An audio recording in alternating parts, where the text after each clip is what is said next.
Political Grand Finale, co-presented by Berger Paints, 100 Years of Trust, Educational Partners, IBIS Group of Educational Institutions. ഇനി കണ്ണടച്ചല്ല, കണ്ണ് തുറന്ന് സ്വപ്നം കാണാം. IBIS-ലൂടെ Indian Institute of Commerce, Lakshya. Join Indian Institute of Commerce, Lakshya. 21ാം വയസ്സിൽ life is settled. And Jain deemed to be University, Kochi. Be the change, be the future with Jain deemed to be University, Kochi. നമസ്കാരം. Political grand ഫിനാലെയിലേക്ക് എല്ലാ പ്രേക്ഷകർക്കും സ്വാഗതം. ലോക്സഭാ തെരഞ്ഞെടുപ്പ് അതിന്റെ അവസാന ഘട്ടത്തിലേക്ക് അടുക്കുകയാണ്. 6ാം ഘട്ടത്തിന്റെ പരസ്യ പ്രചാരണം ഇന്ന് പൂർത്തിയായിരിക്കുന്നു. മറ്റന്നാൾ 6ാം ഘട്ട വോട്ടെടുപ്പ് നടക്കും. ഏറ്റവും വീറുട്ട ഒരു മത്സരം നടക്കുന്ന ഇടങ്ങളുണ്ട്. ഒപ്പം തന്നെ അത്തരമൊരു പ്രചരണത്തിനാണ് ഇന്ന് കൊട്ടിക്കലാശമായിരിക്കുന്നത്. പ്രധാനപ്പെട്ട സംസ്ഥാനങ്ങൾ ഉൾപ്പെടെ വോട്ട് ചെയ്യുന്ന ഒരു ഘട്ടം എന്ന നിലയിൽ. അപ്പോൾ അതിന്റെ വിശേഷങ്ങളുണ്ട്. ഒപ്പം രാഹുലും മോദിയും വാക്കുകൊണ്ട് ഏറ്റുമുട്ടുന്നതിന്റെ വിവരങ്ങൾ, ഒഡീഷയിലെ സാഹചര്യം എന്ത് എന്ന് പരിശോധിക്കുന്നു PGF. ഒപ്പം തന്നെ നന്ദിഗ്രാമിൽ ഉടലെടുത്തിരിക്കുന്ന പ്രശ്നങ്ങൾ, BJP പ്രവർത്തക കൊല്ലപ്പെട്ടതുമായി ബന്ധപ്പെട്ട് നന്ദിഗ്രാമിൽ ഉടലെടുത്തിരിക്കുന്ന പ്രശ്നങ്ങൾ തുടങ്ങിയവ പരിശോധിക്കുന്നു PGF. എല്ലാ പ്രേക്ഷകർക്കും സ്വാഗതം.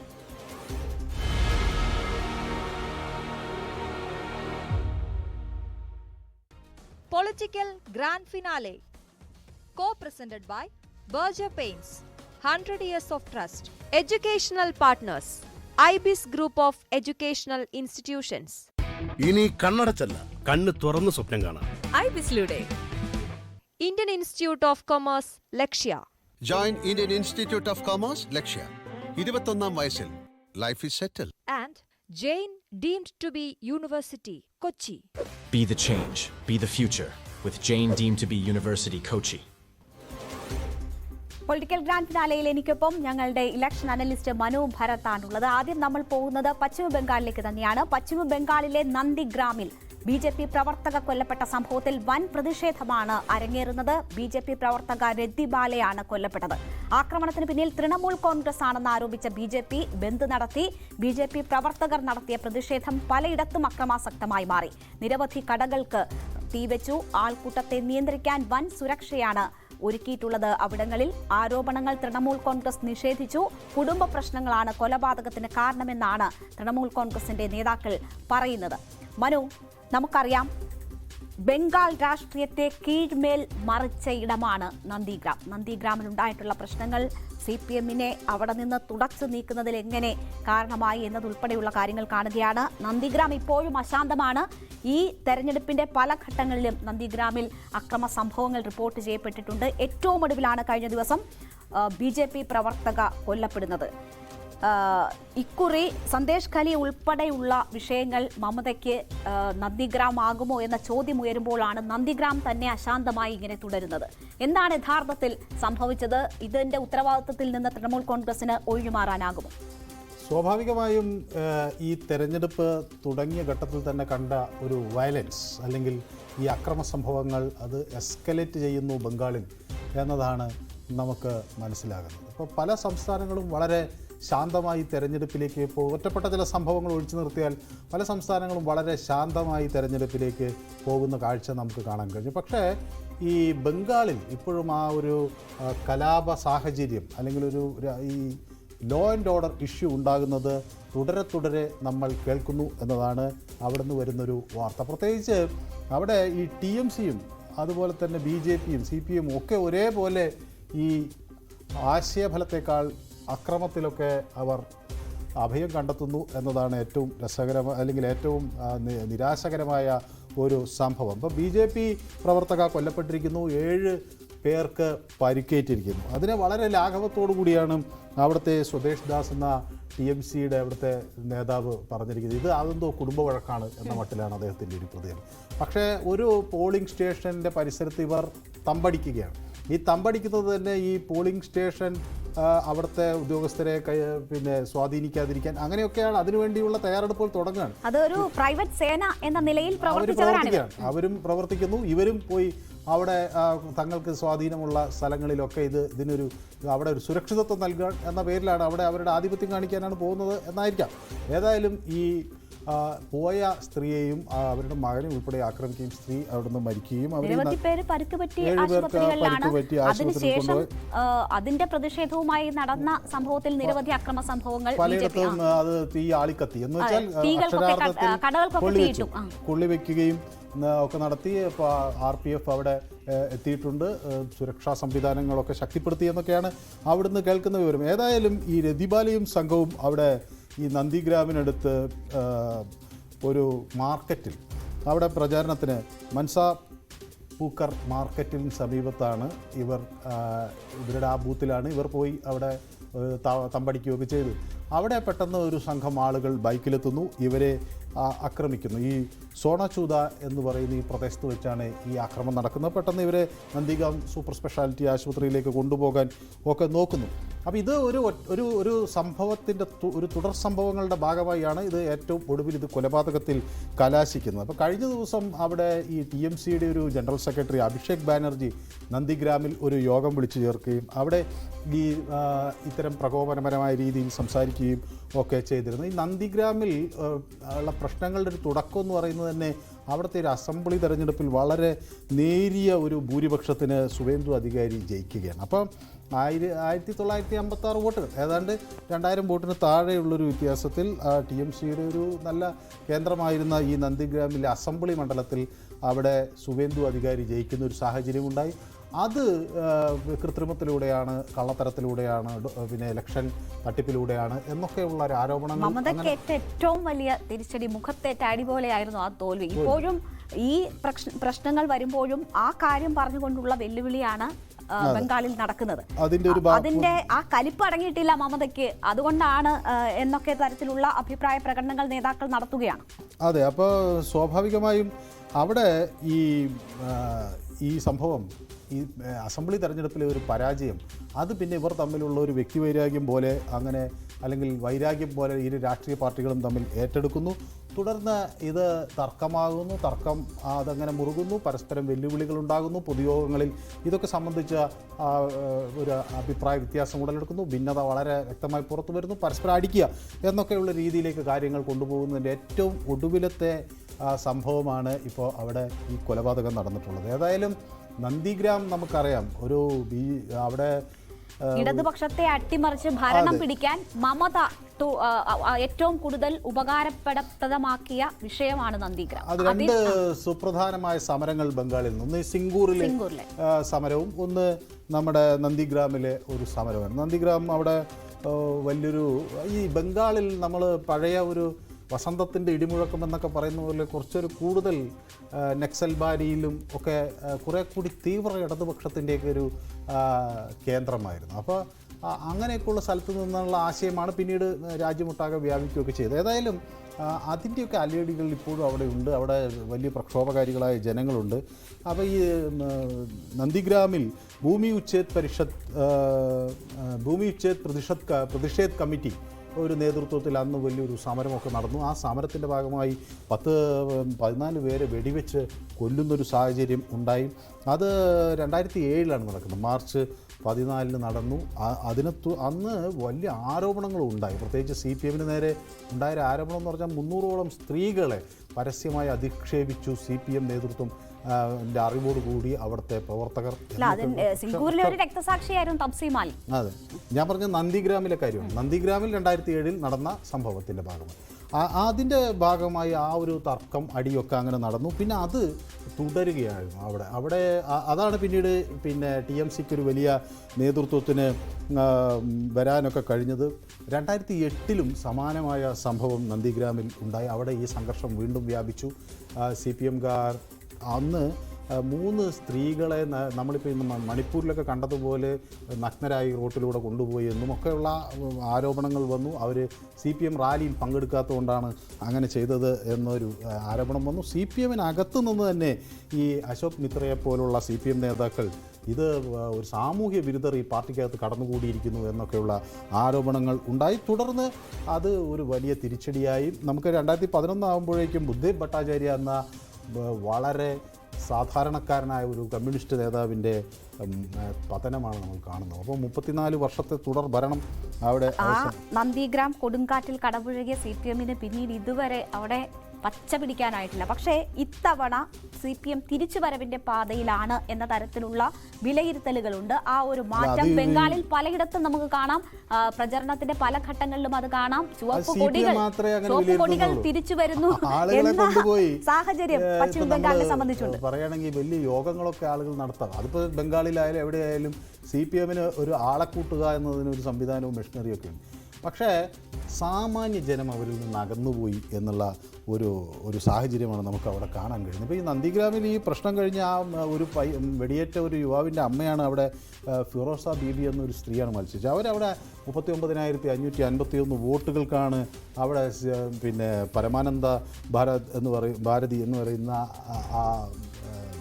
പരമാനന്ദ ഭട്ടാചാര്യ എന്ന് പറയുന്ന പ്രതിയോഗിയാണ് തോൽപ്പിക്കുന്നത്. അപ്പോൾ ആ നിലയ്ക്ക് കാര്യങ്ങൾ പിന്നെ കൈവിട്ടു പോകുന്ന ഒരു സാഹചര്യം ഉണ്ടായി. അപ്പോൾ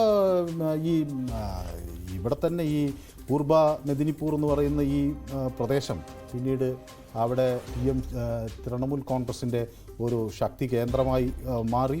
അപ്പോൾ അങ്ങനെ സ്വാഭാവികമായും ആ ഒരു ആധിപത്യം TMCക്ക് ഉണ്ടായിരുന്ന ആധിപത്യം തകരുന്നു. അപ്പോൾ പിന്നീട് അവിടെ നമ്മുടെ ഈ സുവേന്ദു അധികാരി, ഇപ്പോൾ ഈ തർക്കത്തിൽ മുന്നിൽ നിന്ന സുവേന്ദു അധികാരിയാണ് അവിടെ ലോക്സഭയിലേക്ക് 2009 ജയിക്കുന്നത്. 2014 അദ്ദേഹം തന്നെയാണ് ജയിക്കുന്നത്.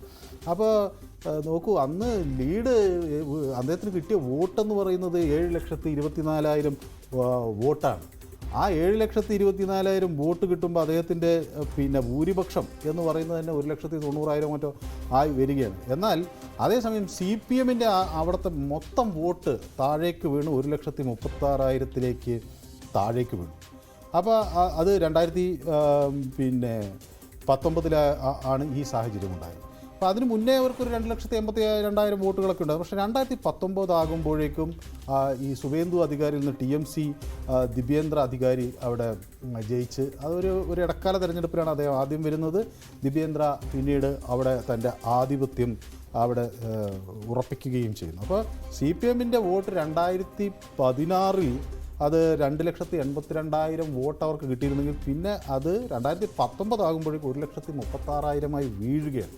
എന്ന് വെച്ചാൽ ഈ നിയമസഭയിൽ അവര് നാമാവശേഷമായ സാഹചര്യം ഇതിന്റെ ഇടയിൽ ഉണ്ടായിട്ടുണ്ട്. പക്ഷേ അപ്പോഴും 4 CPM മത്സരിക്കുന്നുണ്ട്. പുരുലിയയിൽ കോൺഗ്രസിനെ പിന്തുണയ്ക്കാനുമുള്ള തീരുമാനം ഉണ്ട്.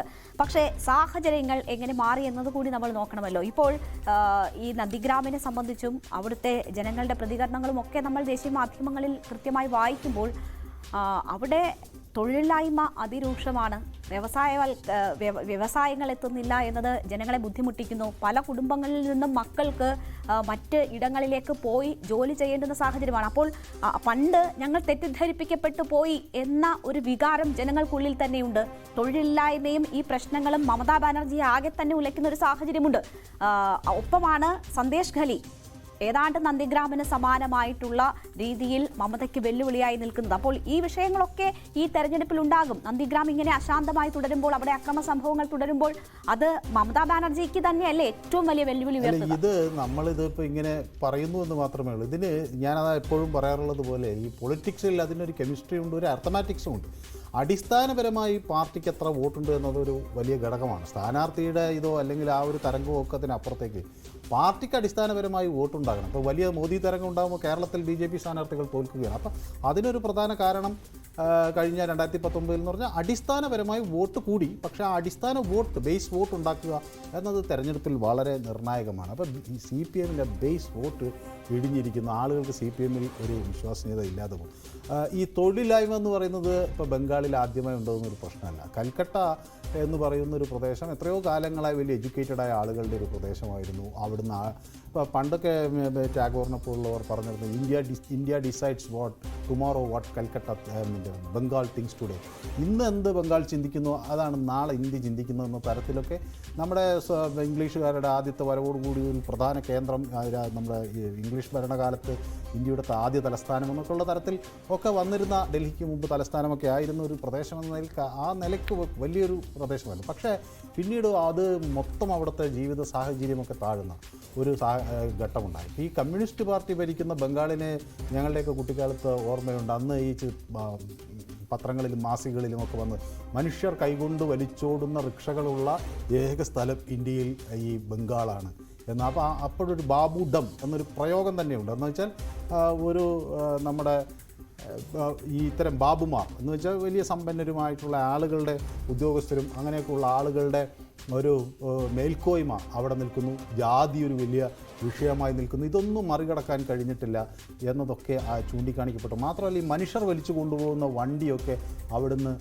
മാറ്റണം, അത് ഇനിയൊരു കാലത്തിന് ചേർന്നതല്ല എന്നൊക്കെയുള്ള ഒരു പ്രയോഗം വളരെ വർഷങ്ങൾക്ക് മുമ്പ് വന്നു. അങ്ങനെയൊക്കെ അതിന് CPM-ൻ്റെ അവിടുത്തെ ജനജീവിത പ്രശ്നങ്ങളെ ഒന്നും അഡ്രസ്സ് ചെയ്യുന്നില്ല എന്നൊക്കെയുള്ളൊരു തർക്കമുണ്ടായിരുന്നു. സാധാരണഗതിയിൽ പാർട്ടി പ്രവർത്തനം നടക്കുന്നുണ്ട്, കാര്യങ്ങൾ പറയുന്നു. പക്ഷേ തൊഴിലില്ലായ്മയൊക്കെ ആദ്യഘട്ടത്തിൽ തന്നെ ബംഗാളിൽ.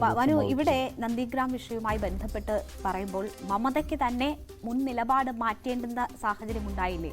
ഞങ്ങളല്ല ടാറ്റയെ പറഞ്ഞു വിട്ടത്, ഞങ്ങൾ ജനങ്ങളുടെ ഭൂമി സംരക്ഷിക്കാൻ സമരം ചെയ്യുകയും അവരെ സംരക്ഷിക്കുക മാത്രമാണ് ചെയ്തത്, ടാറ്റയെ പറഞ്ഞു വിട്ട ഞങ്ങളല്ല എന്നൊരു ഘട്ടത്തിൽ മമതയ്ക്ക് മാറ്റി പറയേണ്ടി വന്ന സാഹചര്യം ഉണ്ടായിട്ടുണ്ട്. അപ്പോൾ നന്ദിഗ്രാമും സിംഗൂറുമായി ബന്ധപ്പെട്ട് ഉണ്ടായിട്ടുള്ള വിഷയങ്ങൾ എങ്ങനെയാണോ അവിടെ ഭരണമാറ്റത്തിന് വഴിവെച്ചത്, അതേ സാഹചര്യങ്ങൾ തന്നെ മമതയെ ഇപ്പോൾ ഉലയ്ക്കുന്ന ഒരു സിറ്റുവേഷൻ അവിടുത്തെ സംബന്ധിച്ചുണ്ട്. അക്കാര്യങ്ങളിൽ മമതയ്ക്ക് വിശദീകരിക്കേണ്ടി വരുന്നു. വ്യവസായത്തെ അകറ്റിയത് ഞങ്ങളല്ല എന്ന് മമതയ്ക്ക് പറയേണ്ടി വരുന്ന സാഹചര്യമില്ലേ?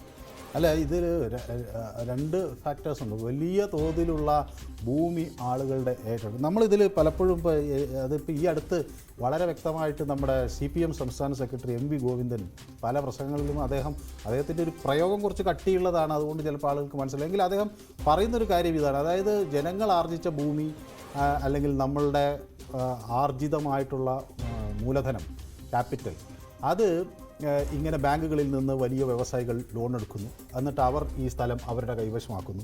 പിന്നീട് അവർ ഈ ലോൺ തിരിച്ചടയ്ക്കുന്നില്ല. അപ്പോൾ ജനങ്ങളുടെ പൈസ കൊണ്ട് തന്നെ ജനങ്ങളുടെ വ്യവസായ സ്ഥാപനങ്ങൾ വാങ്ങിക്കുന്നു, അല്ലെങ്കിൽ ജനങ്ങളുടെ സമ്പത്ത് വാങ്ങിക്കുന്നു. എന്നിട്ട് പിന്നെ അതിൻ്റെ ഭാരം കൂടി പിന്നീട് ജനങ്ങളിലേക്ക് കെട്ടിവെക്കുന്നൊരു രീതി നമ്മുടെ സാമ്പത്തിക വ്യവസ്ഥയിലുണ്ട് എന്നൊരു ആരോപണം അദ്ദേഹം ഉന്നയിച്ചു. അതിൻ്റെയൊക്കെ ഒരു തുടക്കം ആണത്. അതെന്ന് വെച്ചാൽ വലിയ വ്യവസായികൾ കൃത്യമായ വില കൊടുത്ത് അവിടെ ഒരു സംരംഭം വരുമ്പോൾ അതിന് കൃത്യമായ ഒരു വില കൊടുക്കാനോ അത് കൃത്യമായി ഏറ്റെടുക്കുന്നതിന് പകരം ആളുകളെ ഓടിച്ചു വിട്ട് അതിൽ നിന്ന് ഈ ഭൂമി ഏറ്റെടുക്കാം എന്നൊക്കെയുള്ള തെറ്റായ ധാരണകൾ വലിയ തോതിൽ ആളുകളെ ബാധിച്ചു. മാത്രമല്ല, ഈ കർഷകരെ കൃഷിഭൂമിയിൽ നിന്ന് അകറ്റിയാൽ പിന്നെ അവരെന്ത് ജോലിയെടുക്കും എന്നുള്ള ഒരു ക്വസ്റ്റ്യൻ കൂടി അവിടെ ആളുകൾക്ക് മുന്നിൽ ഉണ്ടായിരുന്നു. അപ്പോൾ അങ്ങനെയൊക്കെയുള്ള ഒരു പ്രതിസന്ധിയാണ് ആ കാലഘട്ടത്തിൽ വലിയ സംഭവമായിരുന്നു. അപ്പോൾ നന്ദിഗ്രാമിൽ പ്രധാനമായും അവിടെ ഒരു കെമിക്കൽ ഇൻഡസ്ട്രിക്ക് ഉള്ളൊരു സാധ്യതയാണ് കണ്ടത്. ഇന്തോനേഷ്യൻ കമ്പനി അവിടെ ഒരു സ്പെഷ്യൽ എക്കണോമിക് സോൺ കൊടുക്കുക എന്നുള്ളതാണ്. അപ്പോൾ ഈ ബംഗാളിലും കേരളത്തിലും ഒക്കെ ഈ വ്യവസായികൾ നിക്ഷേപം നടത്താൻ വരുമ്പോൾ അവരാദ്യം ഭയക്കുന്നത് ഈ ട്രേഡ് യൂണിയൻ ആക്ടിവിറ്റി, അതുപോലെ ഈ ബ്യൂറോക്രസിയുടെ ഇടപെടലുകൾ, ഇതെല്ലാം അവരുടെ പൊതു സംവിധാനത്തെ അല്ലെങ്കിൽ അവരുടെ ഒരു ബിസിനസ് സംരംഭത്തെ തുടക്കത്തിൽ തന്നെ ബാധിക്കും എന്നൊക്കെയുള്ളൊരു ആശങ്ക പങ്കുവയ്ക്കുന്ന ഘട്ടത്തിലാണ് ഈ സ്പെഷ്യൽ എക്കണോമിക് സോൺ പല ആനുകൂല്യങ്ങൾ കൊടുത്തുകൊണ്ട് സമരങ്ങൾ നിയന്ത്രിച്ചുകൊണ്ട് ഈ ബന്ദ് ഹർത്താൽ പോലുള്ള കാര്യങ്ങൾക്ക് വലിയ ഒരു തടസ്സം ഏർപ്പെടുത്തിക്കൊണ്ട് ഇങ്ങനെ സ്പെഷ്യൽ എക്കണോമിക് സോണുകളെ പ്രവർത്തിക്കാൻ അനുവദിക്കുക എന്നൊക്കെയുള്ളൊരു നിലപാട് വരികയാണ്. പക്ഷെ അതൊക്കെ ഒരു വശത്ത് നിൽക്കുമ്പോഴും വ്യവസായവൽക്കരണം ഉറപ്പാക്കാൻ ഏതറ്റം വരെയും പോകാം, സ്വകാര്യ വിദേശ മൂലധനം ആകർഷിക്കാൻ ഏതറ്റം വരെയും പോകാം എന്ന് കണ്ടിടത്ത് ജനങ്ങളെ അവരുടെ പ്രശ്നങ്ങളെ മനസ്സിലാക്കാതെ പോയിടത്താണ് CPM-ന് പ്രശ്നങ്ങൾ സംഭവിച്ചത്. അല്ല, സ്വാഭാവികമായും അവിടെ ഈ വിഷയങ്ങൾ വന്നു.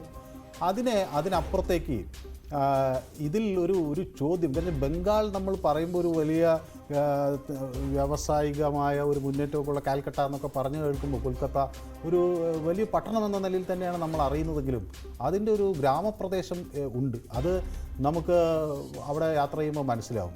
വലിയൊരു ഭൂപ്രദേശം, ആളുകൾ കൃഷിയെ മാത്രം, എള്ളെണ്ണയും കൃഷിയും അതുപോലെ എള്ളും ഒക്കെ കൃഷി ചെയ്യുന്നൊരു വലിയ ജനവിഭാഗം അവിടെയുണ്ട്. അപ്പോൾ അവർക്ക് എന്ത് മാറ്റം? അപ്പോൾ ഈ ബംഗാളിലെ കാൽക്കട്ട അല്ലെങ്കിൽ ഹൂബ്ലി ആ പരിസരങ്ങളൊക്കെ മാറ്റി നിർത്തുക, മേലേക്ക് ന്യൂ ജയ്പാൽഗുരിയിലേക്ക് നമ്മൾ പോയിട്ടാണല്ലോ നോർത്ത് ഈസ്റ്റിലേക്ക്. അപ്പോൾ ആ വഴികളിലൊക്കെ നമുക്കിത് കാണാൻ കഴിയും. വലിയ കർഷകരുടെ ഒരു നാടാണ്. അപ്പോൾ കൃഷിയിൽ നിന്ന് ആളുകളെ അകറ്റിയാൽ പിന്നെ അവർക്ക് എന്ത് ജോലി എന്നത് ഒരു ചോദ്യമായി ഉയർന്നു. പിന്നെ നേരത്തെ ഉണ്ടായിരുന്ന ചില റവല്യൂഷണറി ആശയധാര, ഞാൻ നേരത്തെ സൂചിപ്പിച്ചതുപോലെ നക്സൽ ബാരിയിൽ നിന്നൊക്കെയുള്ള അതിൻ്റെയൊക്കെ ഇപ്പോഴും അലയൊളികൾ അവിടെ ഇവിടെയൊക്കെ ചെറുതായിട്ടുണ്ട്. ഇതൊക്കെ അന്ന് ആ കാലഘട്ടത്തിൽ അവരെ ബാധിച്ചു. പക്ഷേ ഇപ്പോൾ ഇതൊക്കെ ഒരു കഴിഞ്ഞുപോയ കാലഘട്ടത്തിൻ്റെ ബാക്കി പാത്രമാണ്. പക്ഷേ ഇപ്പോൾ നടക്കുന്നത് അതിൻ്റെയൊക്കെ അപ്പുറത്തേക്ക് വളരെ ഒരു അരാഷ്ട്രീയം എന്ന് വേണമെങ്കിൽ നമുക്ക് വിളിക്കാവുന്ന പരസ്പരം ആക്രമിക്കുക, അങ്ങോട്ടും ഇങ്ങോട്ടും ആക്രമിക്കുക, കയ്യൂക്കിൻ്റെ ബലത്തിൽ നേടുക എന്നതാണ്. ഇപ്പോൾ താംലുക്ക് എന്ന് പറയുന്ന ഈ മണ്ഡലത്തിൽ അവിടെ ദിബാങ്ഷു ഭട്ടാചാരി BJPയുടെ അഭിജിത് ഗംഗോപാധ്യായെ ആണ് നേരിടുന്നത്. അദ്ദേഹം ഒരു അഭിജിത് ഗംഗോപാധ്യായ എന്ന് പറയുന്നത് ഒരു ഹൈക്കോടതി ജഡ്ജാണ്. ഗംഗോപാധ്യായ്ക്കാണ് കഴിഞ്ഞ ദിവസം 24 മണിക്കൂർ വിലക്ക്, പ്രചാരണ വിലക്ക് തെരഞ്ഞെടുപ്പ് കമ്മീഷൻ ഏർപ്പെടുത്തിയത്. മമതാ ബാനർജിയെ ലൈംഗിക ചുവയോടുകൂടി അധിക്ഷേപിച്ചു എന്ന പരാതിയിലാണ് ആ വിലക്ക് ഏർപ്പെടുത്തിയത്. എന്തായാലും BJPക്ക് പറ്റുന്ന വ്യക്തി തന്നെയാണ് അഭിജിത് ഗംഗോപാധ്യായ. നമുക്ക് പറയാൻ പറ്റില്ല. എല്ലാ ആളുകളും ഇപ്പോൾ പലതരത്തിലുള്ള പ്രയോഗങ്ങൾ നടത്തി. ഇപ്പം നമ്മുടെ ഇവിടെ തന്നെ ഏറ്റവും പുരോഗമനമായി ചിന്തിക്കുന്ന പാർട്ടിയാണ് എന്ന് പറയുന്ന ഒരു ഹൈക്കോടതി ജഡ്ജായിരുന്ന വ്യക്തിയാണ് കൂടി നമ്മൾ ആലോചിക്കണം. അദ്ദേഹം ഹൈക്കോടതി ജഡ്ജായിരിക്കുമ്പോൾ തന്നെ തൃണമൂലുമായി ബന്ധപ്പെട്ടുള്ള പല കേസുകളിലും അദ്ദേഹത്തിന്റെ നിലപാടുകൾ ആ നിലയിൽ ചർച്ച ചെയ്യപ്പെട്ടതാണ്. അതിനുശേഷം ഇപ്പോൾ രാഷ്ട്രീയത്തിലേക്ക് ഇറങ്ങുന്നു. അവിടെ ഈ രീതിയിൽ പ്രചാരണ രംഗത്ത് അങ്ങേയറ്റം അധിക്ഷേപകരമായ, നമുക്കറിയാം ഇത്തവണ തെരഞ്ഞെടുപ്പ് കമ്മീഷൻ എത്ര കേസുകളിൽ എത്ര വിഷയങ്ങളിൽ ഇടപെട്ടു.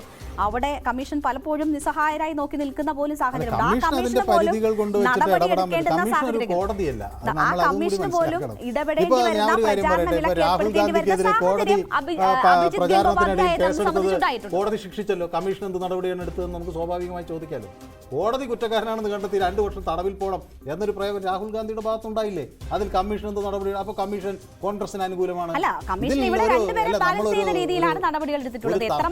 ഒരു കേസ് വരുമ്പോൾ സ്വാഭാവികമായും BJPക്ക് അനുകൂലമാണെങ്കിൽ അതാ BJP നമ്മുടെ പിന്നെ കോടതികളെ വിലയ്ക്ക് വാങ്ങിച്ചിരിക്കും. അതേസമയം അത് BJPക്ക് എതിരായി വരികയാണെങ്കിൽ ഇപ്പോൾ ഏറ്റവും ഒടുവിൽ ഈ ഡൊണേഷൻ നൽകുന്നതിന് സംബന്ധിച്ച്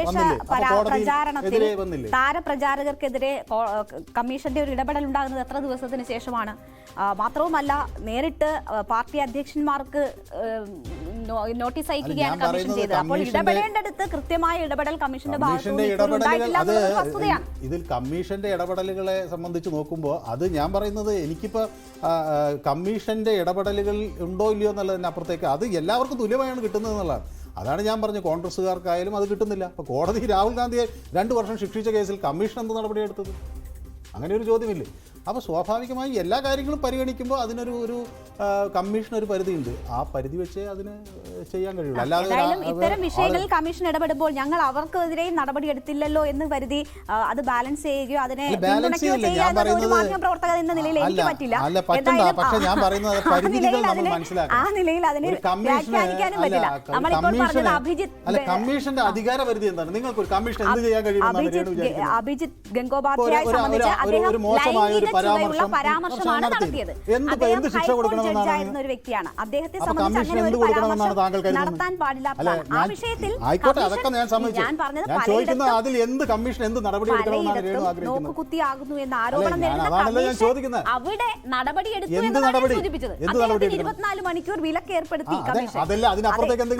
ഞാൻ പറഞ്ഞത് അതിനപ്പുറത്തേക്ക് ഒന്നും ചെയ്യാൻ കഴിയില്ലെന്നേ. ഒരു കോടതിയെ പോലെയോ ഒരു പോലീസിനെ പോലെയോ ഒരു കമ്മീഷന് ഒരു പരിധിയില്ല. അതൊരു എന്താണ്, ഒരു നടപടിക്രമമുണ്ട്. അല്ലാതെ കോടതിയെ പോലെ ഒരാൾ തെറ്റ് ചെയ്തു ഉടനെ തന്നെ അദ്ദേഹത്തിന് ഒരു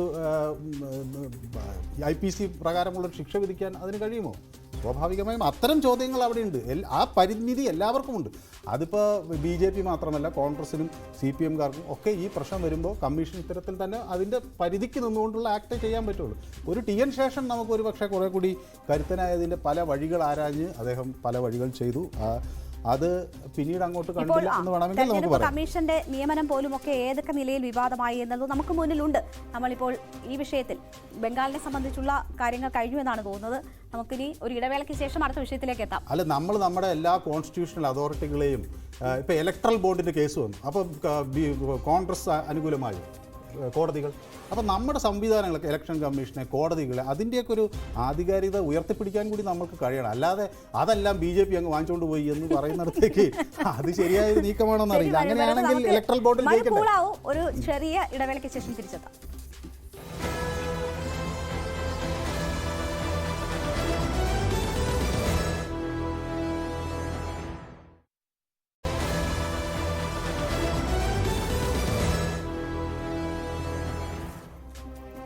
പൊളിറ്റിക്കൽ ഗ്രാൻഡ് ഫിനാലയിലേക്ക് വീണ്ടും സ്വാഗതം. തന്നെ ദൈവം അയച്ചതാണെന്നും തന്റെ ഊർജ്ജ സ്രോതസ് ഒരു ജൈവശരീരത്തിൽ നിന്നല്ല എന്നുമുള്ള മോദിയുടെ പരാമർശത്തിൽ പരിഹാസവുമായി കോൺഗ്രസ് നേതാവ് രാഹുൽ ഗാന്ധി. കനയ്യകുമാർ തന്നോട് ഇങ്ങനെ പറഞ്ഞാൽ ഇത്തരത്തിൽ പുറത്തു പറയരുത് എന്നാണ് താൻ പറയുക. എന്നാൽ മാധ്യമങ്ങൾ മോദിയുടെ പ്രസ്താവനയെ കൈയടിച്ചു എന്ന് രാഹുൽ വിമർശിച്ചു. മനു, ഈ വിഷയം ഇന്നലെ അമ്മയുടെ മരണശേഷമാണ് ഞാൻ ഈ വസ്തുത തിരിച്ചറിഞ്ഞത് എന്നതുൾപ്പെടെയുള്ള കാര്യങ്ങൾ ചൂണ്ടിക്കാട്ടി പ്രധാനമന്ത്രി ഇന്നലെ അവതരിപ്പിച്ചു. ന്യൂസ് 18 തന്നെ നൽകിയ അഭിമുഖത്തിൽ താൻ ദൈവമേൽപ്പിച്ച പണിയാണ് ചെയ്യുന്നത് എന്ന തരത്തിലുള്ള പരാമർശം പ്രധാനമന്ത്രിയുടെ ഭാഗത്തു നിന്നുമുണ്ടായി. അദ്ദേഹം തുടരെ എന്നുവെച്ചാൽ ഇന്റർവ്യൂകളിൽ, പ്രചാരണ പരിപാടികളിലൊക്കെ താൻ ഒരു മനുഷ്യന് അതീതനായിട്ടുള്ള അല്ലെങ്കിൽ ദൈവത്തിന്റെ അംശമുള്ള ഒരാളാണ് എന്ന് വരുത്താൻ ശ്രമിക്കുന്നു. അതും ഈ തെരഞ്ഞെടുപ്പ് പ്രചാരണവും തമ്മിൽ എങ്ങനെ ബന്ധപ്പെടുന്നു? കുറച്ചുകൂടി വിശദമായിട്ട്. സ്വാഭാവികമായി ഇത് സംഭവിച്ചതെന്ന് വെച്ചാൽ നമ്മുടെ ഹിന്ദി ചാനൽ ന്യൂസ് 18 ഹിന്ദി ചാനലിലെ റുബിക്ക ലിഖായത്തിനാണ് ഇങ്ങനെ ഒരു ഇൻ്റർവ്യൂ ആദ്യം പ്രധാനമന്ത്രി, ആ ഇൻ്റർവ്യൂവിലാണ് പ്രധാനമന്ത്രി ഈ വിഷയം പറയുന്നത്. അവിടെ വാരണാസിയിൽ തെരഞ്ഞെടുപ്പിന് എത്തിയ സമയത്ത് ഒരു അഭിമുഖം അവർക്ക് മാത്രമായി അനുവദിക്കുകയും ആ അഭിമുഖത്തിനൊടുവിൽ ഈ റുബിക്ക ഇങ്ങനെ ചോദിക്കുന്നുണ്ട്, അങ്ങക്ക് 74 വയസ്സ് കഴിഞ്ഞ് 75 ആകാറായി, അപ്പോൾ അങ്ങക്ക് ഈ ഒരു 75കാരൻ ഇത്രയും ഓടി നടന്നൊക്കെ ജോലി ചെയ്യാൻ കഴിയുന്നുണ്ടോ? അപ്പോൾ സ്വാഭാവികമായും ആ ചോദ്യം വന്നപ്പോൾ അതിന് പ്രധാനമന്ത്രി പറഞ്ഞത് മറുപടി, ഇത് 75കാരൻ്റെ ഒരു ശരീരത്തിന് ഇത് ചെയ്യാൻ കഴിയില്ല. പക്ഷേ ഞാൻ വിചാരിക്കുന്നത് ഇത് ഞാനൊരു ഇൻസ്ട്രുമെൻ്റാണ്, ഉപകരണമാണ്. എനിക്ക് ഇങ്ങനെ ദൈവം ഒരു പക്ഷേ അങ്ങനെ നിശ്ചയിച്ചിട്ടുണ്ടാകാം. അതുകൊണ്ട് ആ ഊർജ്ജസ്വലത എനിക്ക് പരമാത്മാവിൽ നിന്നൊക്കെയാണ് കിട്ടുന്നത്. അങ്ങനെ ആ ഒരു ആഗ്രഹം ജനങ്ങൾക്ക് ഇങ്ങനെ ചെയ്യാൻ വേണ്ടി മോദിയെ ഒരു ഉപകരണമാക്കിയിരിക്കാം ദൈവം എന്നൊക്കെ പറഞ്ഞ് കുറച്ച് ഒരു ആത്മീയ തലത്തിന് അപ്പുറത്തേക്കൊക്കെ അദ്ദേഹം പോയിട്ടുണ്ട്. പക്ഷേ അതിന് ഏറ്റവും രസകരമായൊരു കാര്യം, അത് അവസാനിക്കുന്ന ഘട്ടത്തിൽ ഒരു പക്ഷേ അദ്ദേഹം വിമർശനം മുൻകൂട്ടി കണ്ടിട്ടുണ്ടാകണം. അത് എന്നാൽ എൻ്റെ 140 കോടി ഇന്ത്യക്കാരാണ് എന്ന് അദ്ദേഹം പറഞ്ഞ് അവസാനിപ്പിക്കുകയും ചെയ്യുന്ന ആ ഒരു ഇൻ്റർവ്യൂ ആണ്. ഏതായാലും രാഹുൽ ഗാന്ധി അതിനെതിരെ ഇന്ന് ശക്തമായി രംഗത്ത് വന്നു. ഇന്ന് അദ്ദേഹത്തിൻ്റെ യോഗങ്ങളിൽ അദ്ദേഹം ഈ വിഷയം, പ്രത്യേകിച്ച് കനയ്യകുമാറിന് വേണ്ടിയൊക്കെ പോയ ഡൽഹിയിൽ നടത്തിയ പ്രചരണത്തിലൊക്കെ രാഹുൽ ഈ വിഷയം ഉയർത്തി. അദ്ദേഹം പറഞ്ഞത് ഇങ്ങനെ, ദൈവം എന്നെ അയച്ചതാണ്, ഈ പ്രവൃത്തിക്കൊക്കെ ഉള്ള ഊർജ്ജം ദൈവം തന്നതാണ്, ഇങ്ങനെയൊക്കെ പറയുന്ന പ്രധാനമന്ത്രി കോവിഡ് വന്നപ്പോൾ മറ്റേ മൊബൈൽ ഫോണിൻ്റെ ലൈറ്റ് അടിച്ച് കാണിക്കാനാണ് ആവശ്യപ്പെട്ടത്, പിന്നെ കൈകൊട്ടാനാണ് ആവശ്യപ്പെട്ടത്. അപ്പോൾ ദൈവം അയച്ച ആൾക്ക് അത്രേ കഴിഞ്ഞുള്ളൂ എന്നാണ് അദ്ദേഹം പരിഹസിച്ചു. അതോടൊപ്പം അദ്ദേഹം പറഞ്ഞു, ഈ കനയ്യകുമാറിന് ആണ് ഇപ്പോൾ എൻ്റെ അടുത്ത് ഒരു മുറിയിലകത്ത് വന്ന് എന്നെ ഈ ചുമതലയ്ക്ക് ദൈവമാണ് നിയോഗിച്ചതെന്ന് പറഞ്ഞാൽ ഞാൻ കനയ്യകുമാറിനോട് പറയും, ഇത് പുറത്ത് ആരോടും പറയണ്ട, അങ്ങനെ ഇനി ആരോടും പറയരുതെന്ന് പറയും. ഒരു സാധാരണക്കാരൻ തെരുവിൽ നമ്മളോട് ഇതേപോലെ സംസാരിച്ചാൽ നമ്മൾ അയാളോട് പറയും, നമസ്കാരം, നിങ്ങൾ നിങ്ങളുടെ ജോലി ചെയ്യും, ഞങ്ങൾ ഞങ്ങളുടെ ജോലി ചെയ്തോട്ടെ എന്ന് പറയും. അപ്പോൾ പക്ഷേ അദ്ദേഹം ട്വിറ്ററിൽ ഒരു കാര്യം കൂടി എഴുതി. ട്വിറ്ററിൽ ഇത്തരം ആളുകളേക്ക് മനോരോഗ വിദഗ്ധൻ്റെ അടുത്തേക്ക് ചികിത്സയ്ക്ക് അയക്കേണ്ടതാണ് എന്ന് സ്വയം അമാനുഷികനായി കാണുന്ന മോദിയെ അല്ല, അങ്ങനെയല്ല. പ്രധാനമന്ത്രി ഈ അടുത്തായി പറയുന്ന കാര്യങ്ങൾ നോക്കുമ്പോൾ അദ്ദേഹത്തെ വേണമെങ്കിൽ അല്ലെങ്കിൽ അദ്ദേഹത്തെ മനോരോഗ ചികിത്സകന്റെ അടുത്തേക്ക് അയക്കേണ്ടതാണ് തോന്നുന്നു എന്ന തരത്തിൽ ട്വിറ്ററിൽ ഒരു പ്രതികരണം. എന്തായാലും രാഹുൽ ഗാന്ധിയുടെ വാക്കുകൾ ഒന്ന് കേട്ടതിന് ശേഷം തിരിച്ചത്. खुल के कहते हैं मैं बायोलॉजिकल नहीं हूं, मैं बायोलॉजिकल नहीं हूं। जैसे आप सब हिंदुस्तान के की जनता, सारे जीव जो बायोलॉजिकल है, उनको नरेंद्र मोदी जी कहते हैं कि भैया आप सब बायोलॉजिकल हो, मैं बायोलॉजिकल नहीं हूं। मुझे परमात्मा ने ऊपर से भेजा है, मिशन के लिए भेजा है। എന്തായാലും രാഹുലിന്റെ ഈ പരിഹാസത്തിന് നരേന്ദ്രമോദി എങ്ങനെ മറുപടി നൽകുന്നു എന്നത് കാത്തിരിക്കണം. എങ്ങനെയാണ് ഇത് ട്വിസ്റ്റ് ചെയ്യപ്പെടുക എന്നത് മോദി മറുപടി പറയുമ്പോൾ മാത്രമേ നമുക്ക് അറിയാൻ കഴിയുള്ളൂ. കാരണം തമിഴ്നാട്ടിൽ മോദി പല ക്ഷേത്രങ്ങൾ ദർശിച്ച് ഈ കടലിലെ വെള്ളത്തിൽ കുളിക്കുകയൊക്കെ ചെയ്ത സമയത്ത് രാഹുൽ ഗാന്ധി പറഞ്ഞ ഒരു പരാമർശം, അതിന് മോദി പറഞ്ഞത് സനാതന ധർമ്മത്തെ അവഹേളിക്കുകയാണ് രാഹുൽ ചെയ്യുന്നത് തുടങ്ങിയ കാര്യങ്ങൾ പറഞ്ഞ് അതിനെ വേറൊരു തരത്തിൽ ട്വിസ്റ്റ് ചെയ്യുകയാണ് ചെയ്തത്. അപ്പോൾ ഇപ്പോൾ ദൈവത്തിന്റെ അംശം തന്നിലുണ്ട്, അല്ലെങ്കിൽ ദൈവമാണ് തനിക്ക് പ്രവർത്തിക്കാൻ ഊർജ്ജം നൽകുന്നതെന്ന് പറഞ്ഞപ്പോൾ മനോരോഗ വിദഗ്ധനെ കാണിക്കേണ്ടതാണ് എന്ന് രാഹുൽ പറഞ്ഞത് എങ്ങനെ അതിനുള്ള മറുപടി മോദിയുടെ ഭാഗത്തു നിന്നും ഉണ്ടാകുന്നു, പ്രധാനമന്ത്രിയുടെ ഭാഗത്തു നിന്നും ഉണ്ടാകുന്നു എന്നത് വളരെ വ്യക്തമാണ്, വളരെ പ്രാധാന്യമുള്ളതാണ്. മനു, ഒരു പക്ഷേ ദൈവത്തെ അവഹേളിച്ചു എന്നൊക്കെ പറയാനിടയാകുമോ?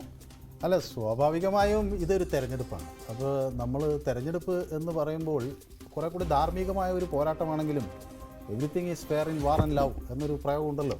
അപ്പോൾ ഒരു തെരഞ്ഞെടുപ്പിൽ സുപ്രധാന വിഷയം ജയിക്കുക എന്നതാണ്. പക്ഷേ അവർ ധാർമ്മികമായി ജയിക്കണം എന്നതാണ് ശരി. പക്ഷേ വാക്തർക്കങ്ങളൊക്കെ ഇങ്ങനെ വരുമ്പോൾ പലപ്പോഴും അതിനെ ആളുകൾ വളച്ചൊടിക്കാറുണ്ട്. ഇപ്പോൾ പ്രധാനമന്ത്രിയുടെ തന്നെ എത്രയോ വാക്കുകളെ ആളുകൾ വളച്ചൊടിച്ചിട്ടുണ്ട്. ഇപ്പോൾ അതിൽ ഏറ്റവും ഒന്നാണ്, ഞാൻ ഇങ്ങനെ വണ്ടിയിൽ യാത്ര ചെയ്യുകയാണെങ്കിൽ ആ വണ്ടി തട്ടിയാൽ, ഒരു പട്ടിക്കുട്ടിക്ക് തട്ടിയാൽ പോലും എനിക്ക് വേദനിക്കും എന്ന് പ്രധാനമന്ത്രി പറഞ്ഞെന്ന് ആരോപിച്ചുകൊണ്ട് മനുഷ്യരെയെല്ലാം പട്ടികളായി അദ്ദേഹം ഉപയോഗിച്ചു എന്നൊക്കെ പറഞ്ഞ് പട്ടികളെന്ന് പറഞ്ഞു എന്നല്ല, അങ്ങനെയാണ് പറഞ്ഞത്. അതിന്റെ ഇരകളെ ആ രീതിയിൽ അധിക്ഷേപിച്ചു എന്ന് തന്നെയാണ് പറഞ്ഞത്. അത് ഇതുമായിട്ടൊന്നും എനിക്ക് അറിയില്ല മനു. ഞാൻ പറയുന്നത് എല്ലാ ഘട്ടങ്ങളിലും ഈ വളച്ചൊടിക്കലുണ്ട്. ഇവിടെ സമുദ്രത്തിൽ ഇറങ്ങി കുളിച്ചു എന്ന കാര്യം, അതിനെ ഏത് രീതിയിലാണ് സനാതന ധർമ്മത്തെ അവഹേളിച്ചു എന്ന തരത്തിൽ എനിക്ക് ഒരു തോന്നലുണ്ട്, എനിക്ക് ദൈവവും ഊർജ്ജം തന്നത് ദൈവമാണ് എന്ന് തോന്നിയാൽ ഉടനെ അദ്ദേഹത്തെ സൈക്കാട്രിസ്റ്റിനെ കൊണ്ട് കാണിക്കണം എന്ന് പറയുന്നത് അതൊരു ധാർമ്മികതയാണെന്ന് എനിക്ക് തോന്നുന്നു. ഞാൻ പറയുന്നത് ഇത്ര മാത്രമേ ഉള്ളൂ. ഒരാൾ കരുതുകയാണ് അയാൾക്ക് ഒരു ജനങ്ങൾക്ക് സേവനം ചെയ്യാനുള്ള ഊർജ്ജം തരുന്നത് ദൈവമാണ്, അദ്ദേഹത്തെ ഞാൻ ദൈവത്തിൻ്റെ ഒരു ഉപകരണം മാത്രം. അത് നമ്മുടെ ഹൈന്ദവ രീതിയിലൊക്കെ ചിന്തിക്കുന്ന ഒരു കാര്യം തന്നെയാണ്. നമ്മളെല്ലാം ഒന്നില്ലെങ്കിൽ ഒരു തരത്തിലുള്ള ഒരു നേരത്തെ നിശ്ചയപ്പെട്ട വിധിയിലൂടെ പോകുന്ന വിശ്വാസമില്ലാത്തവരെ കേൾക്കണ്ടോ? അത്രയല്ലേ ഉള്ളൂ. അദ്ദേഹത്തിന് വിശ്വസിക്കാമല്ലോ. കഴിഞ്ഞ ദിവസം ഇപ്പോ സ്ഥാനാർത്ഥി സാംബിത് പത്ര കഴിഞ്ഞ ദിവസം പറഞ്ഞു, ജഗന്നാഥൻ, പുരി ജഗന്നാഥ ക്ഷേത്രത്തിലെ ജഗന്നാഥൻ പോലും ആരാധിക്കുന്ന വ്യക്തിയാണെന്നോ മോദി എന്ന തരത്തിലുള്ള പരാമർശം നടത്തി. അദ്ദേഹത്തിന് ഇന്ന് തിരുത്തി പറയേണ്ടി വന്നു. എന്ന് വെച്ചാൽ മോദി അമാനുഷികനാണെന്ന് മോദി തന്നെ വിശ്വസിക്കുന്നു. അങ്ങനെ വിശ്വസിക്കുന്ന കുറെ ആളുകൾ അദ്ദേഹത്തിനൊപ്പം നിൽക്കുന്നു. അപ്പോൾ മറ്റുള്ളവർക്ക് അതിനകത്ത് അഭിപ്രായം പറയാനുള്ള അവകാശമില്ലേ? ആളുകൾക്ക് അഭിപ്രായം പറയുന്നതുകൊണ്ട് തെറ്റൊന്നുമില്ല. പക്ഷെ അദ്ദേഹത്തെ സൈക്കാട്രിസ്റ്റിന്റെ അടുത്ത് അയക്കണം എന്ന് പറഞ്ഞതിനെ സംബന്ധിച്ച് ഒരു പക്ഷേ അത് ഒരു ധാർമ്മികമായ ഒരു പ്രയോഗമായോ എന്ന സംശയം എനിക്ക് ബാക്കി നിൽക്കുകയാണ്. ഇപ്പോൾ ഒരാൾ വിചാരിക്കുകയാണ് ഞാൻ മനുഷ്യരെ സേവ ചെയ്യാനുള്ള ഒരു ഉപകരണമായി ദൈവം എന്നെ നിയോഗിച്ചു എന്ന് പറയുമ്പോൾ ഉടനെ ഇയാളെ സൈക്കാട്രിസ്റ്റിന്റെ അടുത്ത് അയക്കണം എന്ന് പറയുന്നതിന് ചിലപ്പോൾ BJP ഒരു രാഷ്ട്രീയ ആയുധമാക്കി തിരിച്ചടിച്ചാൽ അത് നിങ്ങൾ അതിന് മറുപടി കണ്ടെത്തുക. അമ്മ ജീവിച്ചിരിക്കുമ്പോൾ ഞാൻ കരുതി മറ്റുള്ളവരെ പോലെയാണ് ഞാൻ ജീവിച്ചത് അല്ലെങ്കിൽ ജനിച്ചത് എന്ന് കരുതി. അപ്പോൾ അമ്മയുടെ മരണശേഷമാണ് ഞാൻ മറ്റൊരു നിയോഗമാണ് എനിക്കുള്ളത്, എൻ്റെ അനുഭവങ്ങളുടെ പശ്ചാത്തലത്തിൽ ഈശ്വരൻ തന്നെ എന്നെ അയച്ചിരിക്കുന്നു എന്ന് തോന്നുന്നു എന്നൊരു വ്യക്തി പറയുന്നു. ഇവിടുത്തെ നമ്മുടെ വിശ്വാസത്തിന്റെ ഭാഗമാണെന്ന്, ഞാനൊരു നിയോഗമാണെന്ന് ചിന്തിക്കുന്നത് ഒരു ഹൈന്ദവ വിശ്വാസത്തിന്റെ ഭാഗമാണ്. അത് എല്ലാ ഗ്രന്ഥങ്ങളിലും അങ്ങനെ ഉണ്ട്. ഓക്കെ മനു, ഇപ്പോൾ ഇത്തരം പരാമർശങ്ങളിൽ രാഹുൽ എന്ത് പറയുന്നു? ഷെഹ്സാദ് അല്ലേ എന്ന് വിളിച്ച് അതിന് കൃത്യമായ മറുപടി കൊടുക്കുന്നുണ്ട്. അതിന്റെ പ്രയോഗത്തിന്റെ അർത്ഥം. അപ്പോൾ അങ്ങനെ മറുപടി കൊടുക്കുന്നുണ്ട്. ഇതേ വിഷയങ്ങളിൽ രാഹുൽ പറഞ്ഞ മറ്റൊരു പരാമർശമുണ്ട്. അന്ധവിശ്വാസങ്ങളെ ഈ രീതിയിൽ പ്രചരിപ്പിക്കാതെ ജനങ്ങൾ നേരിടുന്ന അവരുടെ പ്രശ്നങ്ങൾക്ക് മറുപടി പറഞ്ഞു പോകൂ എന്ന് പറയുന്നു. തൊഴിലില്ലായ്മയെക്കുറിച്ച്, വിലക്കയറ്റത്തെക്കുറിച്ച് ഒക്കെ മറുപടി പറയുന്നു. അതിന് മാത്രം മറുപടിയില്ല. അല്ല, മറുപടിയുണ്ട്. എവിടെയും പറയുന്നില്ല അക്കാര്യങ്ങളെ കുറിച്ച്. സംവാദത്തിന് വിളിച്ചിട്ട് പോയിട്ടില്ല. അല്ല, സംവാദത്തിന് ആരും, അതാണ് അവർ ചോദിക്കുന്നത്, ആരാ വിളിക്കുന്നത്? നിങ്ങളുടെ പ്രധാനമന്ത്രി സ്ഥാനാർത്ഥി ആരാണെന്ന് പറയൂ. പ്രധാനമന്ത്രി 140 കോടി ജനങ്ങളോട് നടന്ന് സമ്മതിക്കാൻ പറ്റുമോ? നിങ്ങൾ ആദ്യം പറയേണ്ടത് ആരോട് സമ്മതിക്കണം? ഞാൻ സമ്മതിക്കണം, എന്നെ സമ്മതത്തിന് ക്ഷണിക്കണം. ആരോടാണ് ഞാൻ സമ്പാദിക്കേണ്ടത്? ഈ നാട്ടിൽ 540, ഒരു മിനിറ്റ് ഞാൻ പറയട്ടെ രേണുക, 543 മണ്ഡലങ്ങളിൽ തെരഞ്ഞെടുപ്പ്, ഒരിടത്ത് ഇപ്പോൾ തെരഞ്ഞെടുപ്പ് പിന്നെ ഒരാൾ മരിച്ചു. ഈ ബാക്കിയുള്ള മണ്ഡലങ്ങളിലെ എല്ലാ കാൻഡിഡേറ്റ്സിനോടും ഇയാൾ പ്രധാനമന്ത്രി നടന്ന് സംവദിക്കണം. അപ്പൊ അദ്ദേഹം ചോദിച്ചു ആരോടാണ് ഞാൻ സംവദിക്കേണ്ടത്? എന്തുകൊണ്ട് രാഹുൽ ഈ പറയുന്നതിനെല്ലാത്തിനും മറുപടി ഉള്ളപ്പോൾ മറ്റു കാര്യങ്ങളിൽ മാത്രം സംവാദം നടക്കുന്നില്ല? ഇങ്ങനെ ട്വിസ്റ്റ് ചെയ്യാൻ പറ്റുന്നത്, വളച്ചൊടിക്കാൻ പറ്റുന്നത്, അല്ലെങ്കിൽ പ്രധാനമന്ത്രിയുടെ എത്രയോ പ്രസ്താവനകൾ, പ്രത്യേകിച്ച് ധനകാര്യമന്ത്രി തൊഴിലില്ലായ്മയെ കുറിച്ച് പറഞ്ഞു.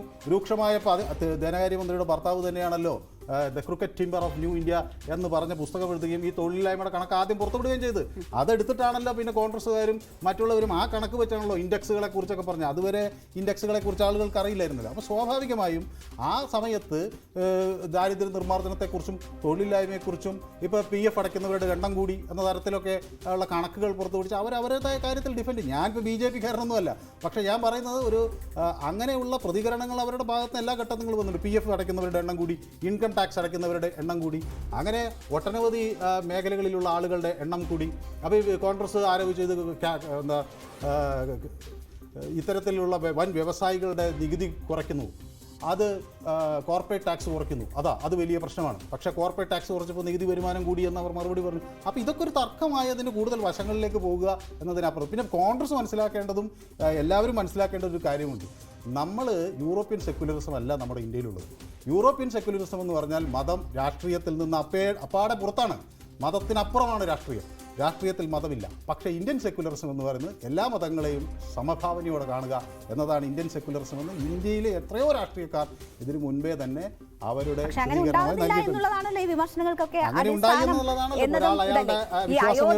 അയോധ്യയിൽ പ്രാണപ്രതിഷ്ഠ ചടങ്ങിലൊക്കെ പങ്കെടുത്തപ്പോഴായിരിക്കും ഒരു പക്ഷേ എനിക്ക് തോന്നുന്നു ഈ രീതിയിലൊക്കെയുള്ള ഒരു മാറ്റം ചിന്താഗതിയിൽ ഒരു പക്ഷേ പ്രധാനമന്ത്രി ഞാൻ ചോദിക്കുന്ന ഒരാൾ വിചാരിക്കുകയാണ് ഞാൻ ദൈവനിയോഗമായി മനുഷ്യരെ സേവിക്കാൻ എത്തിയതാണ് എന്ന് തീരുമാനിച്ചാൽ അയാളിൽ കൂടുതൽ നന്മ വന്നു എന്നല്ലേ ഞാൻ അങ്ങനെയാണ് മനസ്സിലാക്കുന്നത്. മനുഷ്യരെ സേവ ചെയ്യാൻ എന്നാണ് അദ്ദേഹം പറഞ്ഞത്. അപ്പോൾ നരേന്ദ്രമോദിയെ പല കാലഘട്ടങ്ങളിൽ ആളുകൾ വിമർശിച്ചിട്ടുണ്ട് അദ്ദേഹത്തിൻ്റെ പല നയങ്ങൾക്കെതിരെ. പക്ഷേ ഇദ്ദേഹം ഇവിടെ പറഞ്ഞത് സേവ ചെയ്യാനെന്നുള്ളതാണ്. അപ്പോൾ അങ്ങനെയാണെങ്കിൽ അത് കൂടുതൽ അങ്ങനെ ഒരു അംശം ആ അംശം അങ്ങനെ പ്രവർത്തിക്കുകയാണെങ്കിൽ പ്രവർത്തിക്കട്ടെ. പക്ഷേ ഓരോ വേദിയിൽ നിന്ന് ഇപ്പോൾ ഇന്റർവ്യൂവിൽ ഞാൻ ഒരു തരത്തിലും വിഭാഗീയത പറഞ്ഞിട്ടില്ല, അല്ലെങ്കിൽ ജനങ്ങളെ ഭിന്നിച്ച് കണ്ടിട്ടില്ല, അങ്ങനെ കാണുവാണെങ്കിൽ ഞാൻ എൻ്റെ രാഷ്ട്രീയ പ്രവർത്തനം തുടരാൻ അർഹനല്ല എന്ന് പറഞ്ഞിട്ട് തൊട്ടടുത്ത വേദിയിൽ പോയി ന്യൂനപക്ഷങ്ങൾക്കെതിരെ അല്ലെങ്കിൽ കൂടുതൽ കുട്ടികളുള്ളവർക്കെതിരെയൊക്കെ സംസാരിക്കുന്ന മോദിയാണ് മാറി മാറി നമ്മൾ കണ്ടുകൊണ്ടിരിക്കുന്നത്. അപ്പോൾ അഭിമുഖത്തിൽ തന്നെ അദ്ദേഹം കുട്ടികളുള്ളവർ എന്ന് പറയുമ്പോൾ നിങ്ങൾ അത് മുസ്ലിമാണെന്ന് ചിന്തിക്കുന്നു, അതിന് എനിക്ക് എന്ത് ചെയ്യാൻ കഴിയും എന്ന് അദ്ദേഹം ചോദിക്കുന്നു. അതിലിപ്പോൾ നമുക്കെന്ന് മറുപടി പറയാൻ മാത്രമല്ല, ന്യൂനപക്ഷങ്ങൾക്ക് സംവരണം കൊടുക്കണം എന്ന് അല്ലെങ്കിൽ കൊടുക്കും എന്നൊരു തെരഞ്ഞെടുപ്പ് അജണ്ടയെ ഒരു വിഭാഗം പറഞ്ഞാൽ അത് കൊടുക്കില്ല എന്ന് പറയാൻ വേറൊരു വിഭാഗത്തിന് അധികാരമുണ്ടെന്നാണ് ഞാൻ ചോദിക്കുന്നത്. ഞാനത് വർഗീയതയായിട്ടൊന്നും എനിക്ക് തോന്നുന്നില്ല.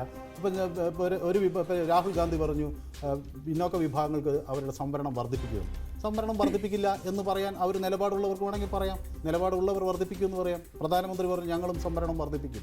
ഈ പിന്നോക്ക വിഭാഗത്തിന് സംവരണം എടുത്ത് മുസ്ലിം വിഭാഗത്തിന് കൊടുക്കാൻ അനുവദിക്കില്ല എന്നത് അവരുടെ രാഷ്ട്രീയ നിലപാടാണ്. അത് കർണാടകയിൽ നടപ്പിലാക്കിയതാണ്. ഇതിന് അനുവദിച്ച സമയം അവസാനിക്കുന്നു മനു. എന്തായാലും രാഹുലിന്റെ പരിഹാസത്തിന് എന്തായിരിക്കും പ്രധാനമന്ത്രിയുടെ മറുപടി എന്ന് കാത്തിരുന്ന് തന്നെ കാണാം. തിരിച്ചെത്താം ചെറിയൊരു ഇടവേളയ്ക്ക് ശേഷം.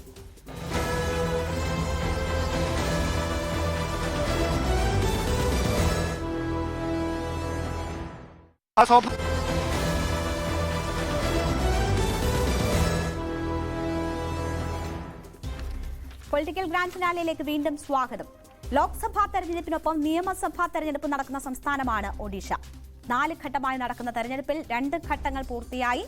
6ാം ഘട്ടത്തിൽ 6 ലോക്സഭാ മണ്ഡലങ്ങളിലേക്കാണ് വോട്ടെടുപ്പ്. പുരി, ഭുവനേശ്വർ, കട്ടക്ക്, സംബൽപൂർ, ധൻകൽ, കിയോജ്ഞർ എന്നിവയാണ് മണ്ഡലങ്ങൾ. ബിജു ജനതാദളും BJPയും കോൺഗ്രസും നേർക്കുനേർ ഏറ്റുമുട്ടുന്ന സംസ്ഥാനത്ത് BJDക്ക് തന്നെയാണ് മേൽക്കൈ.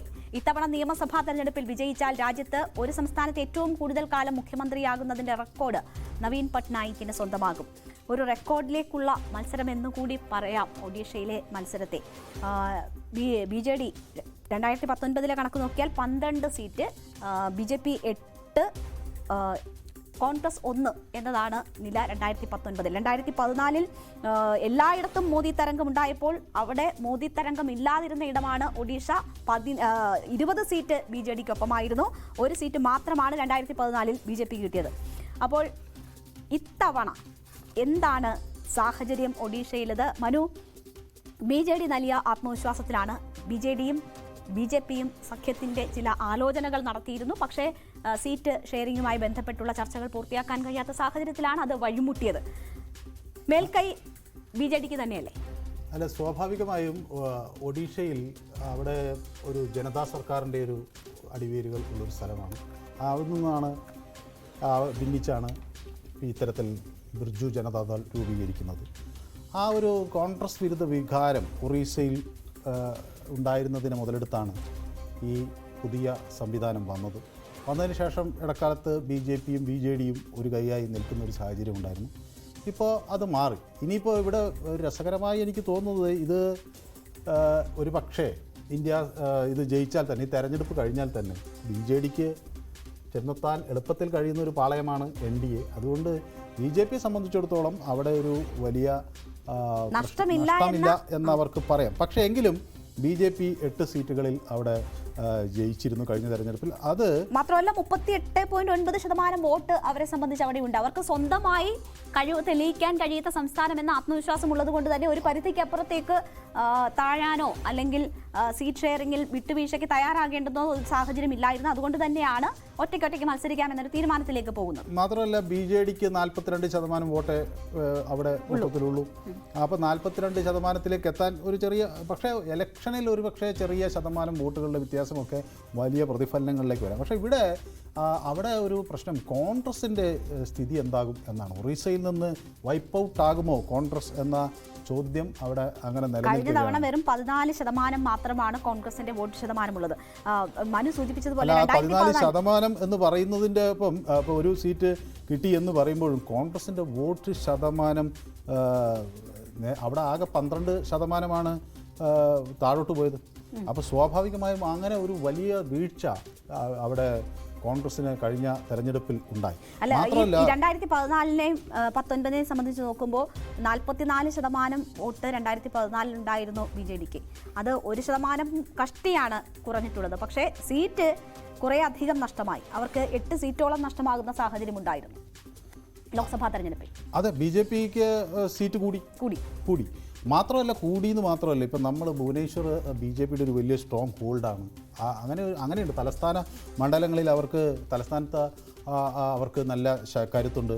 അതുപോലെ ഇപ്പോൾ നമ്മൾ എടുക്കുകയാണെങ്കിൽ ഇപ്പോൾ ബാർഗാഗ് മണ്ഡലം, അല്ലെങ്കിൽ സുന്ദർഗാർ, പിന്നെ സംബൽപൂർ, അതുപോലെ മയൂർഭഞ്ച്, ബാലാസോർ, ഇവിടെയൊക്കെ BJPയുടെ ഒരു കേന്ദ്രമാണ്. ബോലഗീർ, കാളഹണ്ടി എന്ന് പറഞ്ഞാൽ നമ്മുടെ ഒരുപക്ഷെ ദാരിദ്ര്യത്തിന് വളരെ പേര് കേട്ട ഒരു സ്ഥലമാണ് ഒറീസയിൽ. പണ്ട് ഇന്ത്യയിലെ ഏറ്റവും ദരിദ്രന്മാർ ഉള്ള സ്ഥലം എന്നൊക്കെ അറിയപ്പെട്ടിരുന്നതായിരുന്നു ഈ കാളഹണ്ടി. പക്ഷേ അവിടെ ഇപ്പോൾ കുറേയൊക്കെ സാഹചര്യം മാറിയിട്ടുണ്ട്. എങ്കിലും ഞാൻ പറഞ്ഞു വന്നത് അവിടെയൊക്കെ ഒരു മാറ്റം കൊണ്ടുവരാൻ BJPക്ക് വളരെ ശക്തമായി കഴിഞ്ഞിരുന്നു. പക്ഷേ സ്വാഭാവികമായും രേണു സൂചിപ്പിച്ചതുപോലെ BJDക്കാണ് അവിടെ ഒരു ഇതുള്ളത്. അപ്പോൾ ഈ മോദിയും BJPയും അവിടെ ഇപ്പോഴും ഈ ഡബിൾ എഞ്ചിൻ എന്നുള്ള പ്രയോഗം തന്നെയാണ് കൂടുതൽ ഉപയോഗിക്കുന്നത്. ഒറീസയിൽ അവർക്ക് ആധിപത്യം വന്നു കഴിഞ്ഞാൽ അവർ കുറേ മാറ്റങ്ങൾ കൊണ്ടുവരും, ഒരു ഡബിൾ എഞ്ചിൻ സർക്കാർ ഉണ്ടാക്കാൻ കഴിയും എന്നവർ പറയുന്നു. അപ്പോൾ ബിർജു ജനതാദളാകട്ടെ ഈ ആധിപത്യം നിലനിർത്താനുള്ള ഒരു ശ്രമത്തിലാണ്.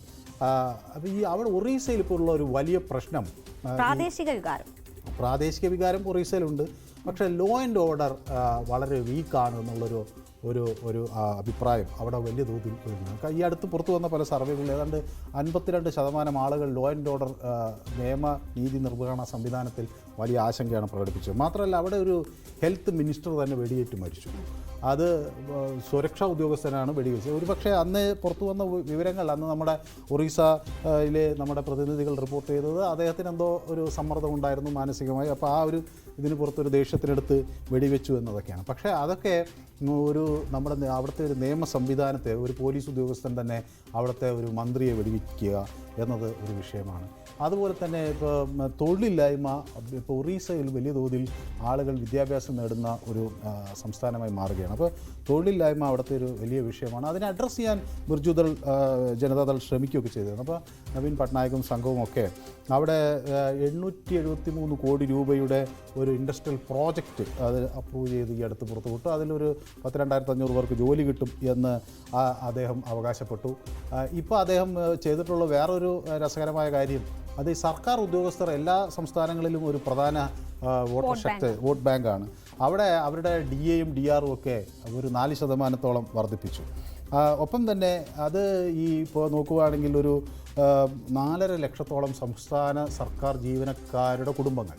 അപ്പോൾ അതൊരു വലിയൊരു ഓരോ മണ്ഡലത്തിലും അത്തരം ചില ട്രിക്കുകൾ കഴിഞ്ഞ തവണയും ഏതാണ്ട് 33% സംവരണം നേരത്തെ തന്നെ ഉറപ്പാക്കിയ സ്റ്റേറ്റ് കൂടിയാണ് ഒഡീഷ. നവീൻ പട്നായിക്ക് ആ നിലയിൽ തെരഞ്ഞെടുപ്പിൽ ബില്ല് പാസ്സാകുന്നതിന് മുൻപ് തന്നെ 33% സ്ത്രീകളെ മത്സരിപ്പിച്ചു എന്നത് കഴിഞ്ഞ തവണ വലിയ ചർച്ചയായ വിഷയം കൂടിയാണ്. ഇവിടെ മനു, പ്രാദേശിക വികാരം വലിയ രീതിയിൽ ഒഡീഷയിൽ ഉണ്ട്.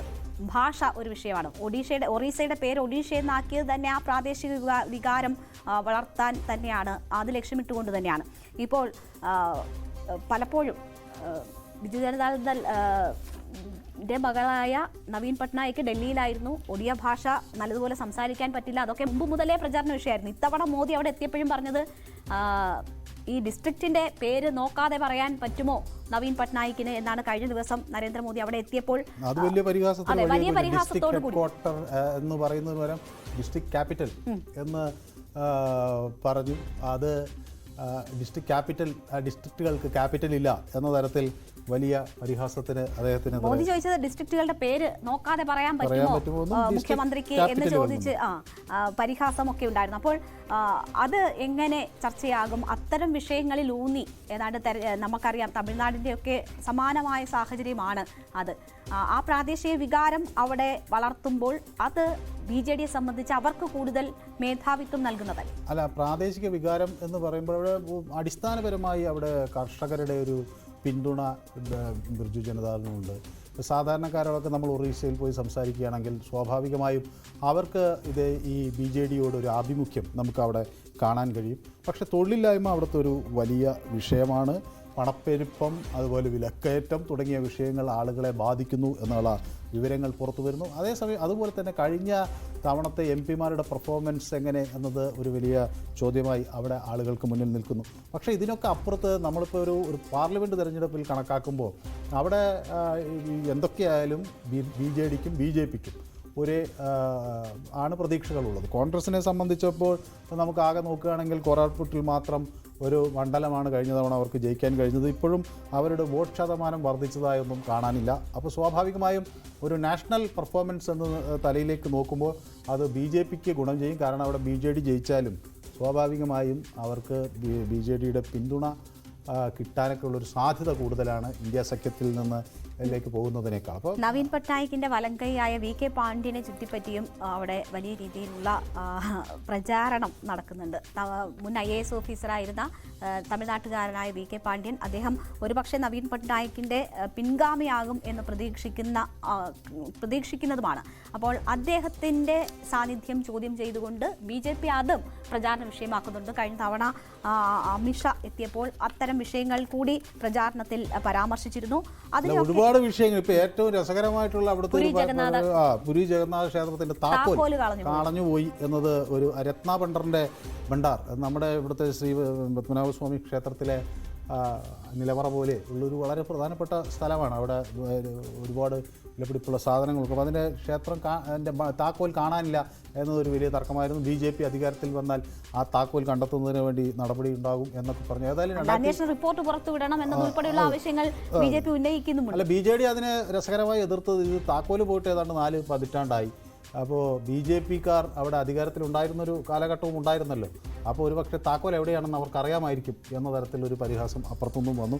ഞാൻ പറഞ്ഞു വന്നത് ഈ താക്കോൽ തൊട്ട് ഒട്ടനവധി വിഷയങ്ങൾ അവിടെ വേറെ വിഷയമാണ്. പക്ഷേ എന്തൊക്കെയായാലും BJPക്ക് അവിടുത്തെ ഈ ട്രൈബൽ മേഖലയിൽ ഒരു വലിയ സ്വാധീനമുണ്ട് എന്നുള്ളത്. 8 സീറ്റ് സംവരണ സീറ്റുകൾ തന്നെയുണ്ട് അവിടെ. അതിലൊക്കെ നമ്മൾ നോക്കിക്കഴിഞ്ഞാൽ ഇപ്പോൾ സുന്ദർഗറിലാണെങ്കിൽ അവിടെ BJP ആണ് മുന്നിൽ നിൽക്കുന്നത്. അല്ലെങ്കിൽ മയൂർ ബഞ്ചിൽ നോക്കിയാൽ അവിടെ BJPക്ക് വലിയ ഒരു സ്വാധീനമുണ്ട്. ST മണ്ഡലമാണ്.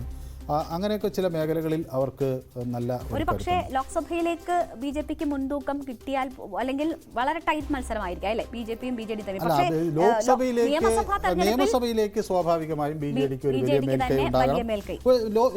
ലോക്സഭയിലേക്കും ബി.ജെ.ഡിക്ക് തന്നെ ആയിരിക്കണം ഒരു വലിയ മേൽക്കൈ. പക്ഷേ ബി.ജെ.പിയുടെ ചില സ്ഥാനാർത്ഥികൾ ജ്വൽ ഒറാമിനെ പോലെ കേന്ദ്രമന്ത്രിമാരൊക്കെ ഈ ട്രൈബൽ മേഖലയിൽ ബി.ജെ.പിക്ക് ഉള്ളതുകൊണ്ട് തന്നെ അവർക്കിടയിൽ ഒരു സ്വാധീനം ഉണ്ടാക്കാൻ ബി.ജെ.പിക്ക് കഴിയും. സ്വാഭാവികമായും അവിടെ മേൽക്കൈ ബി.ജെ.ഡിക്ക് തന്നെയാണ് എന്നതാണ് ഇപ്പോൾ വരെ മനസ്സിലാകുന്നത്. ശരി, എന്തായാലും നമ്മുടെ സമയം അവസാനിക്കുകയാണ്. തെരഞ്ഞെടുപ്പ് വാർത്തകളും വിശകലനങ്ങളുമായി പൊളിറ്റിക്കൽ ഗ്രാൻഡ് ഫിനാലെ ഇനി നാളെ. നമസ്കാരം.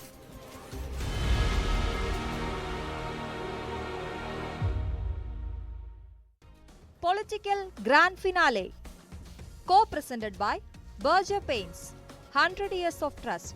Educational partners, IBIS Group of Educational Institutions. ഇനി കണ്ണടച്ചല്ല, കണ്ണ് തുറന്ന് സ്വപ്നം കാണാം. IBISലൂടെ Indian Institute of Commerce, Lakshya. Join Indian Institute of Commerce, ലക്ഷ്യ. 21ാം വയസ്സിൽ life is settle. And Jain deemed to be University, Kochi. Be the change, be the future, with Jain deemed to be University Kochi.